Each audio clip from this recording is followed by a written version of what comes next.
My name is Emily Carter, and I never thought I would be writing this, but after what I saw during my near-death experience, I have no choice.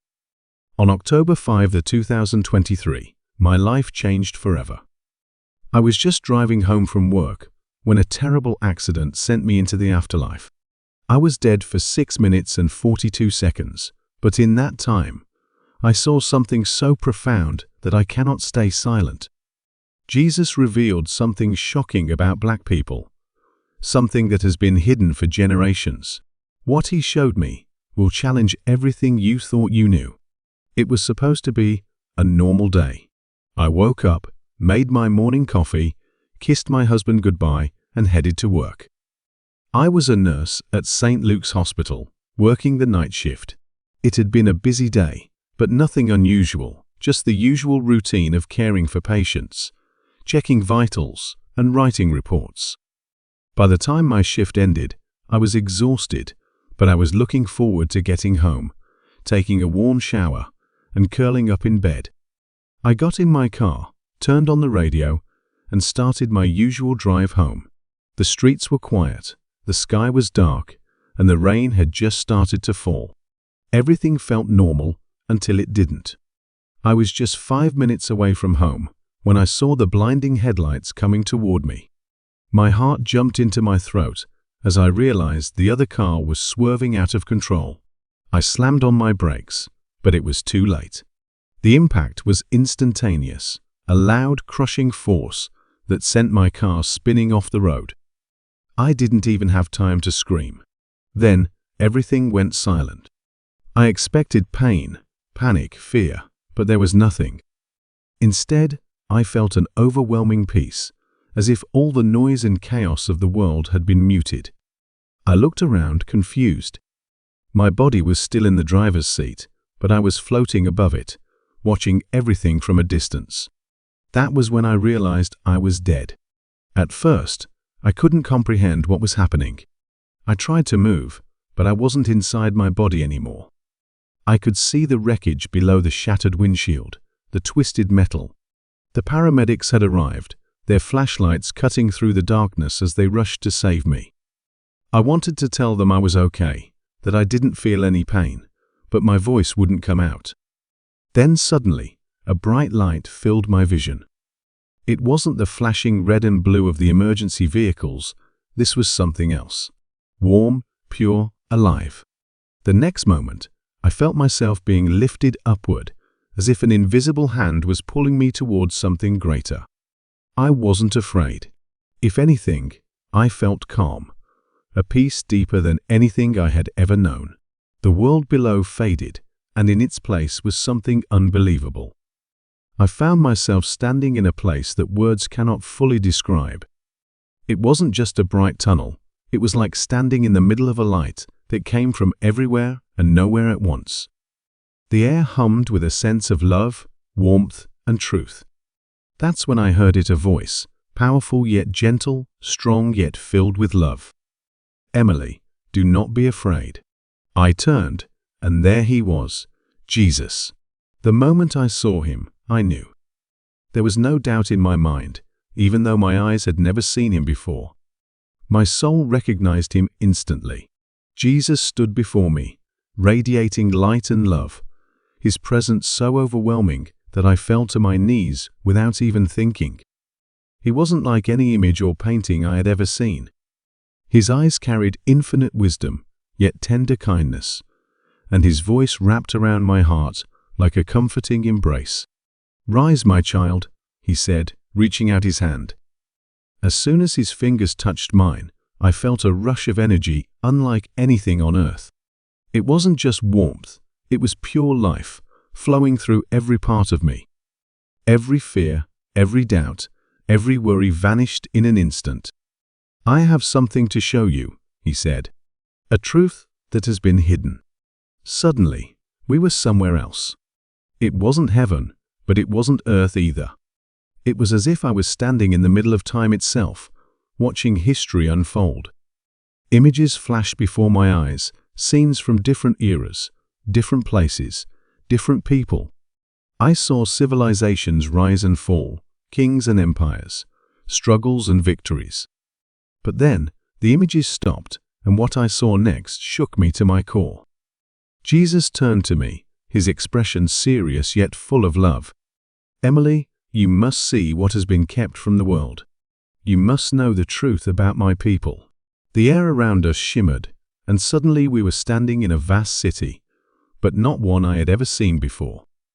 It was ancient yet untouched, glowing with golden light, filled with wisdom and knowledge beyond human understanding.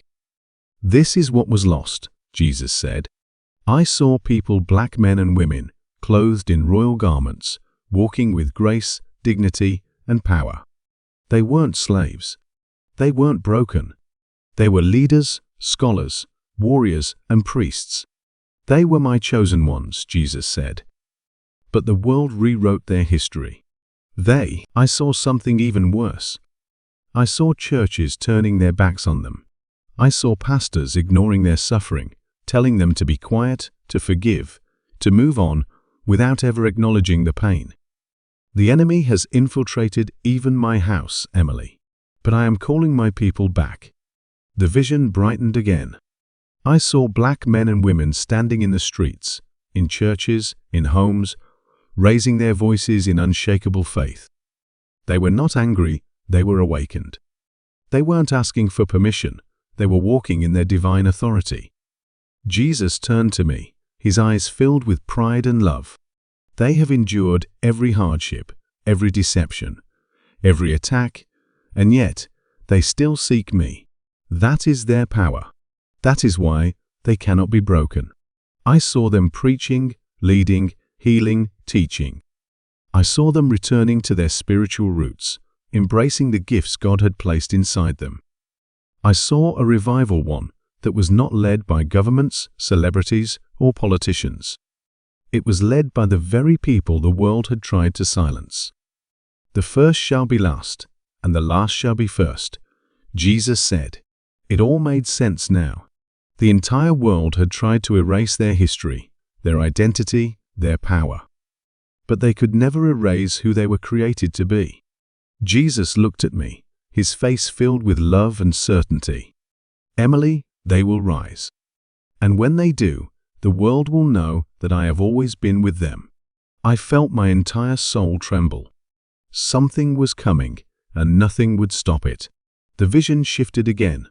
I saw black men and women standing on mountains, looking up at the sky, their hands raised in prayer. The air around them crackled with divine energy, as if the very heavens were responding to their voices. Jesus stood beside me, his expression filled with deep reverence. "Emily, the connection between my people and the divine has never been broken. It has only been hidden." I suddenly saw ancient scrolls, tablets, and sacred texts, some crumbling with age, others sealed away, forgotten by the world. These were the records of my truth, kept by my chosen ones before the enemy scattered them across the earth. I gasped. I had never been taught this before. These people were more than just history, they were part of a divine prophecy. Long ago, they were given wisdom, knowledge, and power beyond what the world understands. But that knowledge was stolen, corrupted, and buried beneath generations of lies. The images before me changed. I saw the pyramids, the great libraries, the ancient lands that once thrived with knowledge that had now been erased. The world will tell them they came from nothing, but I tell them they came from greatness. Jesus' voice shook the very ground beneath me. They are awakening, and the world will not be able to stop it. The sky above me burst with light as I was pulled into another vision. I saw black men and women all over the world suddenly remembering something they had long forgotten. Some of them were sitting in churches when a fire lit within them. Others were reading scripture, and suddenly the words jumped off the page with new meaning. "Emily, the Great Awakening has begun." I saw a massive revival, but this was unlike any I had ever seen. It wasn't led by mega-churches or celebrity preachers. It was led by ordinary people, black men, women, and even children, standing up in their homes, in the streets, and declaring the truth. I saw ancestors' prayers being answered, their sacrifices coming full circle. Jesus' eyes filled with fire. The world has tried to silence them, but now they will speak. As I watched, governments, media, and even some churches tried to suppress them, but they couldn't stop what was happening. No force on earth can stop what I have ordained, Jesus declared. Then, I saw something terrifying: the enemy launching one final attack, trying to deceive and distract them with entertainment, money, false promises, and division. But I also saw something greater: those who stayed firm in their faith, who refused to fall for the deception, becoming unstoppable. Jesus looked at me, his voice filled with certainty. Tell them to prepare. I saw generations of struggles flash before me: slavery, segregation, injustice, violence, discrimination. But I also saw something deeper. Emily, the trials they have faced were not just physical, they were spiritual. I watched as the enemy tried to break them through oppression, poverty, and systemic lies. But instead of destroying them, these hardships only made them stronger. They have been tested in the fire, but they have not been consumed, Jesus said. I saw black children in schools being told lies about their history, their identity, their worth. I saw black families struggling against forces designed to keep them divided and weak. I saw how even the church had turned against them at times, telling them to be silent instead of standing in the truth. The world will tell them they are cursed, that punishment. But I tell them they are blessed. Their trials have refined them, not destroyed them. The vision shifted again. I saw black people gathering in faith, despite all they had faced. They praised even in struggle. They worshipped even in pain. They believed even when the world told them not to. Do you see, Emily? They have never stopped seeking me, and because of that, I have never left them. I turned to Jesus, tears streaming down my face. Lord, what should I tell them? How can I help? Jesus' eyes were filled with love, strength, and deep sadness. Tell them the truth. Tell them that I see them, that I have always seen them. I saw angels surrounding black communities, standing guard, protecting, guiding. I saw miracles happening, prayers being answered, families being restored, children finding their purpose. The time of restoration is here. I saw businesses thriving, families healing, faith growing stronger than ever. But they must remain vigilant, Emily. The enemy will try one last time to deceive them, to make them believe they are still broken, that they still have no power. I saw false prophets rising, false movements trying to lead them astray, trying to keep them bound in division and self-destruction. Tell them not to fall for it. Tell them to look to me and not the world. Jesus' voice was so full of power that it shook my soul. Tell them that I am coming. Tell them that they are not forgotten. Tell them that their season of suffering is coming to an end. I saw a new world unfolding, a future where they were no longer held back, where their faith became the light that led others. Tell them that they are my beloved, that their story is not over, that they are chosen. As I stood beside Jesus, the vision shifted once more. This time, I was looking at the world in the near future, and what I saw took my breath away. Look closely, Emily, Jesus said. I saw a massive shift happening. The people who had been told they were powerless were now standing strong, unshaken, fearless. Black men and women were rising up, not with weapons, but with faith, wisdom, and divine authority. They were no longer waiting for permission from the world. They were walking in their calling. I saw leaders emerging not from governments, but from the streets, from the churches, from homes where prayers had never stopped. They were not seeking fame or fortune. They were seeking truth. The enemy tried to bury them, but he did not realize they were seeds, Jesus said. And then, I saw something that made my heart tremble, a final attempt by darkness to stop this awakening. The enemy was unleashing new deceptions, new distractions, new ways to keep them from seeing the truth. I saw technology being used to control, entertainment designed to numb, and even some churches becoming agents of deception. But my people will see through it, Jesus said, because I will open their eyes.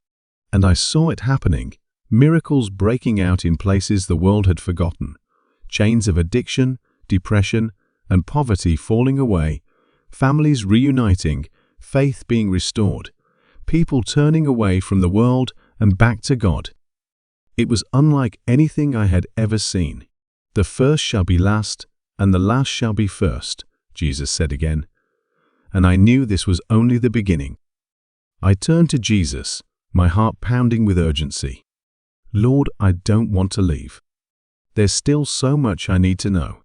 Jesus looked at me with a love so deep, it felt like the universe itself could not contain it. Emily, you have seen enough. Now you must return. I shook my head, tears streaming down my face. But how will I make people believe me? How will they understand what you have shown me? Jesus smiled, his voice filled with peace and authority. Your job is not to convince, Emily. Your job is to tell. Those who have ears to hear will hear. Those who are meant to wake up will wake up. Suddenly, I felt a pulling sensation. The light around me began to fade. I reached out for Jesus, but he was already stepping back into the radiance. Remember, Emily, the time is short. Share what you have seen, and do not be afraid. The next moment, I gasped for air, my body jerking violently as I opened my eyes. I was back. I was lying in a hospital bed, surrounded by machines, the sound of beeping filling my ears. Nurses and doctors rushed around me, shocked that I had come back. But I knew I had been sent back for a reason, and nothing would ever be the same again. I am sharing this because Jesus made it clear this message is urgent. If you are reading this, it is not by accident. The deception is already in motion. Jesus told me the world will try to make you forget who you are, but I am calling my people back to me. So, I am telling you now, wake up. Do not believe the lies that tell you that you are less than. Do not accept the systems that keep you bound. Do not let the distractions of the world pull you away from God. The awakening is here, and you have a choice. Those who seek me will find me. Those who listen will hear. Those who walk in truth will be protected. Jesus showed me that things are going to change rapidly. The systems of the world will try to tighten their grip. Technology, entertainment, government, even some churches will push the enemy's agenda without realizing it. They will call deception progress. They will call control safety. They will call submission wisdom. But my people will know the truth. I saw that those who stay faithful, who refuse to bow to the world's deception, will be protected in supernatural ways. Jesus will provide. He will make a way, just like he always has. Emily, tell them not to fear. Tell them that I have already won.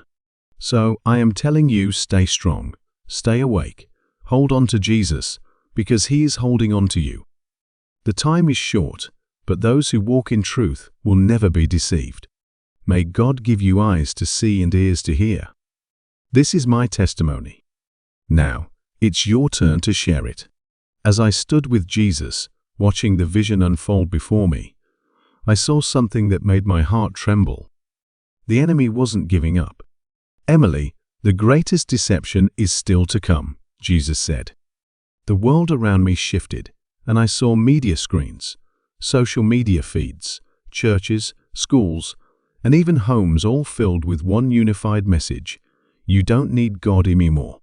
I saw governments promoting a new way of life, one that promised freedom, equality, and progress, but at the cost of spiritual truth. I saw churches twisting scripture, telling people that sin no longer existed, that everyone was their own God, that faith was just a myth from the past. I saw entertainment designed to distract, music created to numb, technology made to control. The enemy will not come with chains this time. He will come with comfort. The vision zoomed in on Black communities, and I saw how the enemy had used systems, culture, and even spiritual leaders to keep them from realizing their power. Schools erased their true history. The justice system kept them bound in cycles of pain. Music and entertainment kept them distracted. Social movements manipulated them, using their struggle for personal gain. They are waking up, and the enemy is terrified. So, he will use every tool he has left to keep them from knowing the truth. And then, I saw the final deception. A new system was being introduced, one that rewarded obedience and punished faith. I saw black people being told to conform, to comply, to accept this new world order. Those who refused were shut out, silenced, shamed, and persecuted. I saw pastors and leaders who once stood for truth bowing down, embracing this deception in the name of unity. They will say, it is for peace, that it is for the good of all. But I tell you, it is a lie. Jesus looked at me, his eyes filled with fire and sorrow. Tell them not to fall for it. Tell them to stand firm. I saw a great divide happening, those who chose comfort and deception, and those who chose truth and faith. Those who stood firm in their faith were cast out, losing jobs, homes, friends. But I saw something incredible God provided for them in supernatural ways. I will be with them, Emily. I will not abandon my people. The enemy was working overtime, but it was too late. The awakening had already begun. I turned to Jesus, my heart pounding with urgency. Lord, what else can I do? How do I prepare? How do I warn them? Jesus looked at me, his voice gentle but firm. Emily, you do not need to fight this battle alone. My Spirit will move through those who seek me. Your job is to speak. My job is to awaken their hearts. Suddenly, I saw a new wave of people rising up, black men and women stepping into their divine purpose with power and confidence. I saw prophets speaking boldly, families being restored, young people rejecting the lies and seeking God's truth. I saw miracles breaking out, food multiplying, bodies being healed, entire cities falling into revival. Tell them to prepare. The time is short. How, Lord? What should they do? I asked. Jesus looked at me with deep love and certainty. Tell them to seek me like never before. Read the word daily, not just what preachers say, but what I say. Pray with sincerity. Ask me to open their spiritual eyes. Reject deception. Question everything they see, hear, and are told. Unite with other believers. Support and protect one another. Teach their children truth before the world tries to teach them lies. Emily, I am coming soon. The battle is intensifying, but my victory has already been written. I felt a deep pulling sensation, the same one I had felt when I first left my body. Wait, Lord. There's still so much I want to ask. Jesus smiled, his eyes filled with love beyond words. What I have shown you is enough. Those who have ears to hear will hear. Now go. Speak boldly. Do not be afraid. I am with you. Suddenly, I felt myself being pulled backward at full force. The light around me faded. The warmth of Jesus' presence disappeared. Around me faded. The warmth of Jesus' presence disappeared. And before I knew it, I gasped for air. I was back in my hospital bed, surrounded by doctors and nurses, my family crying by my side. I had returned, but I knew I had been sent back for a reason, and nothing would ever be the same again. As I lay in my hospital bed, struggling to catch my breath, the weight of what I had seen crushed me. The visions, the words of Jesus, the warnings, it was all too much to keep inside.